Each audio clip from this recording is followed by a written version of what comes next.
എങ്ങനെയായിരുന്നു ആ സിനിമയിലേക്ക് വന്നത്? ആക്ച്വലി രമേഷ് പിഷാരടി ചെയ്ത ക്യാരക്ടറില്ലേ, അതിലായിരുന്നു എന്നെ ആദ്യം കാസ്റ്റ് ചെയ്തത്. പക്ഷെ ഇത് തുടങ്ങാൻ കുറച്ച് വൈകി. അപ്പൊ ആ സമയത്ത് ഞാൻ വേറെ പടം കമ്മിറ്റ് ചെയ്തു. അപ്പൊ അത് ചെയ്യാൻ പറ്റാത്ത അവസ്ഥ വന്നപ്പോഴത്തേക്കും ഇങ്ങനെ ശ്രീനിവാസൻ സാറുമായിട്ട് ഒരു കോമ്പിനേഷൻ ഉണ്ടെന്ന് പറഞ്ഞു. അപ്പൊ അത് ചെയ്യാൻ പറ്റുമെന്ന് ഞാൻ ചോദിച്ചു. അപ്പൊ നമ്മൾ ഓക്കെയാണ് വെച്ചാൽ, ഒന്നാമത് ശ്രീനിവാസൻ സാറുമായിട്ട് ഞാൻ വർക്കേ ചെയ്തിട്ടില്ല.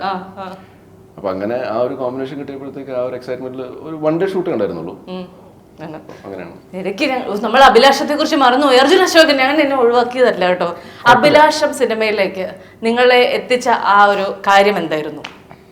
എന്തുകൊണ്ടാണ് സിനിമ, റെമ്യൂണറേഷൻ, പ്രൊഡ്യൂസേഴ്സ്, എന്ത് കാരണമായിരുന്നു? അഭിലാഷം സിനിമ ഉണ്ടാവാൻ ഒരു കാരണമുണ്ട്. അതെന്തായിരുന്നു? അതും ഞാനും ഷംസൊക്കെ തന്നെയാണ് കാരണം. ഞങ്ങൾ ജെസ്സി എന്ന് പറഞ്ഞ, അതായത് മധുരം, ജീവാമൃത, ബിന്ദു എന്ന് പറഞ്ഞ ഒരു ആന്തോളജി ഉണ്ട്. അതിനകത്ത് 4 സിനിമകളാണ്, അരമണിക്കൂർ വീതമുള്ള. അതിനകത്ത് ഒരു സിനിമയുടെ പേരാണ് ജെസ്സി. അത് ഷംസു ആണ് അത് ഡയറക്ട് ചെയ്തത്.